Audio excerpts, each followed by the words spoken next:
இன்றே டவுன்லோட் செய்து உங்கள் ஃபேவரட் ஷோக்களை என்ஜாய் பண்ணுங்க. மேடம், முதல்ல நீங்க சைன் பண்ணுங்க, அப்புறம் உங்க ஃபேமிலி மெம்பர்ஸ் எல்லாம் சைன் பண்ண சொல்லுங்க. இந்தாங்க பெண்.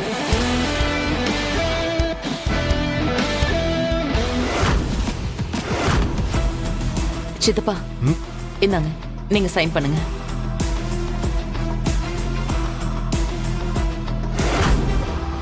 கபிலா, இந்தா. ஏன் இவங்க ரெண்டு பேரும் சைன் பண்ண வேண்டாமா?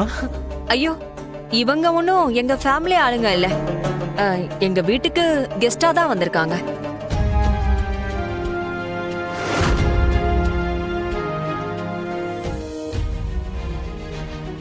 ரித்திகா, நீயும் சைன் பண்ணு.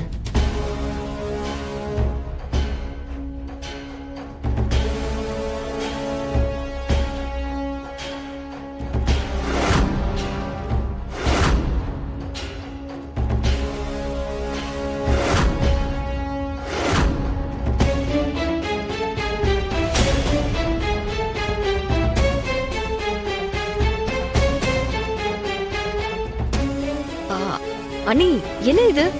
ஷேர்ல உங்களுக்கு மட்டும் 50%, மத்தவங்களுக்குலாம் சேர்த்து 50% போட்டிருக்கு.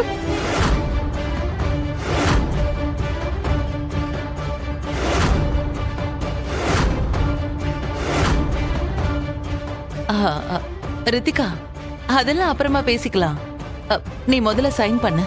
என்ன நீ, நான் ஒரு கேள்வி கேக்குறேன், அதுக்கு பதில் சொல்லாம சைன் பண்ணுன்னு சொன்னா என்ன அர்த்தம்? ரித்திகா, நீ என்ன கேட்டாலும் நான் கண்டிப்பா அதுக்கு பதில் சொல்றேன். இப்ப நீ சைன் பண்ணு.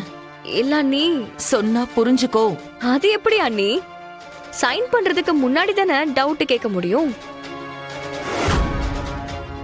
சைன் பண்ணிட்டா எல்லாம் முடிஞ்சிருமே, அப்புறம் நான் கேட்டு என்ன பிரயோஜனம்? இல்ல, நீங்க பதில் சொல்லிதான் என்ன பிரயோஜனம்? போனது திரும்பி வரவா போகுது? ரித்திகா, அதான் இந்திரா எது கேட்டாலும் சொல்றேன்னு சொல்றா இல்ல, அப்புறம் என்ன? நீ பாட்டுக்கு சைன் பண்ணு. ஐயோ மாமா, நான் மட்டும் என்ன கேக்குறேன்? சைன் பண்ணதுக்கு அப்புறம் பதில் சொல்லணும்னு சொல்றாங்கல்ல, அதை இப்பவே சொல்லிட்டா நான் சைன் பண்ணிட போறேன். ரித்திகா, எதுக்கு இப்ப தேவையில்லாம பிரச்சனை பண்ணிட்டு இருக்க?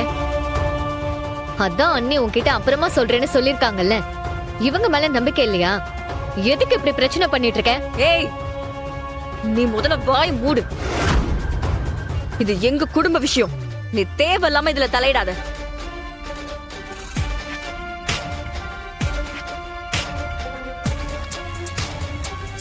இந்திராணி மேடம், என்ன இது?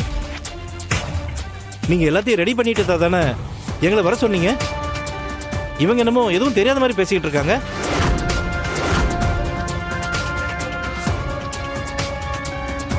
ரித்திகா, உன்னோட ஹஸ்பண்ட் நான் சொல்றேன், இப்ப இதுல சைன் பண்ண போறியா இல்லையா? நான் நினைச்சாலும் இப்போ என்னால சைன் பண்ண முடியாதுங்க, என் கையில அடிபட்டுருச்சு.